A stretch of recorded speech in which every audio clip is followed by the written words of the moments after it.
নাম অনন্যা বন্দ্যোপাধ্যায় বলার সময় বললেন বামপন্থীদের সময় সবচেয়ে বেশি বাংলাদেশ থেকে মানুষ এসে পশ্চিমবাংলায় সেটেল করেছে। যদি করে থাকে আমরা গর্বিত।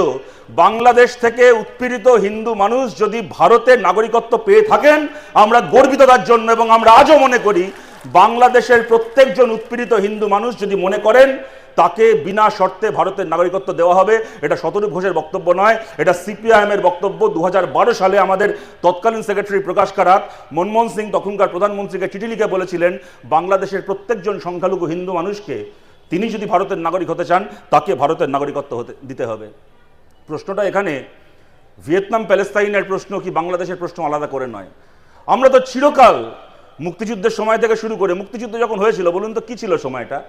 ইন্দিরা গান্ধীর সঙ্গে সিদ্ধার্থ শঙ্কর রায়ের সঙ্গে কমিউনিস্টদের তখন আদায় কাজকলায় সম্পর্ক, মার খাচ্ছি, খুন হচ্ছে, পাড়ায় পাড়ায় শহীদ বেদি আমাদের কমরেডদের লাশের ওপর দাঁড়িয়ে চাপ চাপ রক্ত ডিঙিয়ে আমরা বাংলাদেশের মুক্তিযুদ্ধের প্রশ্নে ইন্দিরা গান্ধীকে সমর্থন করেছিলাম। বলেছিলাম দেশের ভেতর কংগ্রেসের সঙ্গে ইন্দিরা গান্ধীর সঙ্গে আমাদের যা লড়াই আছে থাক, কিন্তু যদি পাকিস্তানের হাত থেকে বাংলাদেশকে মুক্ত করার জন্য ইন্দিরা গান্ধী ভারতের সেনা পাঠান, আমরা ব্ল্যাঙ্ক চেক লিখে দিচ্ছি ইন্দিরা গান্ধীকে, আমরা ভারত সরকারের সঙ্গে রয়েছি, বাংলাদেশকে পাকিস্তানের হাত থেকে মুক্ত করা হোক।